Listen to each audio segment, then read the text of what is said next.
রাজকুমারীকে জোর করে এক অদ্ভুত ধরনের বিয়ের পোশাক পরানো হলো। পোশাকটা এত টাইট ছিল যে সে ঠিকমতো নিঃশ্বাসও নিতে পারছিল না। আজ ছিল তার বিয়ের দিন, কিন্তু ঠিক তখনই এক প্রহরী চুপি চুপি তার কোমরের বেল্টে একটি ছুরি গুজে দিল। রাজকুমারী সম্পূর্ণ বিভ্রান্ত হয়ে পড়েছিল, কিন্তু শিগগিরই সে বুঝে গেল কেন এমনটা করা হয়েছে। বিয়ের আনুষ্ঠানিকতা শেষ হওয়ার পর রাজকুমার তাকে কোলে তুলে নিল।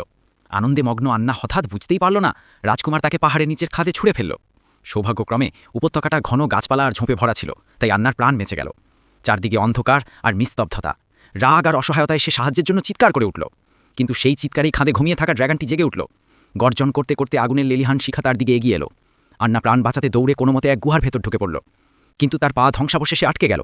আরেকটি আগুনের লেলিহান শিখা কাছে আসতে দেখে সে প্রাণপণ চেষ্টা করে নিজেকে মুক্ত করল। সে সামান্য দগ্ধ হয়েছিল, কিন্তু বেঁচে ছিল। সে ছুরি দিয়ে নিজের পোশাক ছিঁড়ে ব্যান্ডেজ বানিয়ে ক্ষতগুলো বেঁধে নিল। তারপর মশাল হাতে নিয়ে উপত্যকার অন্ধকারে এগিয়ে চলল। যেন ভাগ্য তার পাশে ছিল। সে গলতে থাকা বরফের ফোঁটা দেখতে পেল। মাথা তুলে সে সেই পানি পান করল এবং ক্লান্ত হয়ে চোখ বন্ধ করল। সে জানত না বিপদ তার খুব কাছেই চলে এসেছে। যখন সে চোখ খুলল, তখন বরফ আগুনে পরিণত হয়েছে। আতঙ্কে আন্না আবার গুহার ভেতর দৌড়ে ঢুকে পড়ল এবং কোনোমতে ড্র্যাগনের আগুন থেকে রক্ষা পেল। ঠিক তখনই সে গুহার ভেতর এক পথ দেখতে পেল যা বাইরে যাচ্ছে। গুহার দেওয়ালগুলো ছিল অত্যন্ত ধারালো স্ফটিকে ভরা, যেন মৃত্যুর ফাঁদ। কিন্তু বেঁচে থাকার তাগিদে আন্না আবার বসাক ছিঁড়ে দড়ি বানিয়ে উঠতে শুরু করল। সে প্রায় ওপরে পৌঁছে যাচ্ছিল। ঠিক তখনই নিচ থেকে ড্র্যাগনের গর্জন শোনা গেল।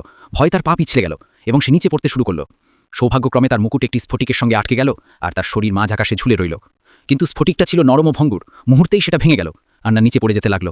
ড্র্যাগন তার মুখ খুলে তাকে গিলে ফেলতে যাচ্ছিল, কিন্তু আন্না হাল ছাড়েনি। সে শেষ শক্তি দিয়ে তার মুকুট আবার এক শিলার গায়ে গেঁথে দিল এবং উঠতে শুরু করল।